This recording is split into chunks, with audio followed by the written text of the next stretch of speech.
क्या आपको पता है कि अखबार के नीचे इन कलरफुल डॉट्स को क्यों बनाया जाता है, या फिर ये कोई कोड होता है जो हमें अखबार के बारे में बताता है। अब आप ये बोलोगे कि अखबार के बारे में तो ऊपर ही लिखा हुआ होता है कि ये दैनिक भास्कर है या राजस्थान पत्रिका। तो मैं अखबार के पेपर के बारे में बात कर रहा हूँ कि ये अखबार किस पेपर से बना हुआ है। तो आज की इस वाली वीडियो में हम आपको बताने वाले हैं कि ये कलरफुल डॉट्स क्यों बनाए जाते हैं। तो चलिए शुरू करते हैं। जब अखबार की शुरुआत हुई यानी 30 मई 1826, तब सारी अखबारें ब्लैक एंड व्हाइट फॉर्मेट में ही छपा करती थी। उस समय कलरों का इस्तेमाल नहीं किया जाता था, लेकिन जैसे जैसे दुनिया आगे बढ़ने लगी और विकास होना शुरू हुआ, तब अखबारों में एडवर्टाइजिंग भी चलना स्टार्ट हुई और एडवर्टाइज को छापने के लिए हमेशा कलरों का इस्तेमाल किया जाता है, क्योंकि ब्लैक एंड व्हाइट फॉर्मेट में सारी एडवर्टाइजें एक जैसी लगती हैं।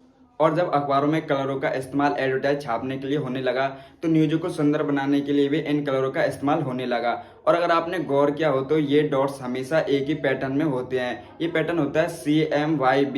यहाँ पर C नीले रंग को बताता है और M गुलाबी रंग को बताता है और Y पीले रंग को और B ब्लैक रंग को बताता है। अगर ये CMYB का पैटर्न अखबार में ठीक इसी तरह से नहीं छपता है, तो इसका मतलब होता है कि अखबार में गलत प्रिंटिंग हुई है। अब गलत प्रिंटिंग का मतलब ये नहीं है कि पूरी की पूरी न्यूज खराब हो गई है। इसका मतलब ये होता है कि जो अखबार में चित्र छपे हुए हैं वो बेकार हैं और वो धुंधले हैं।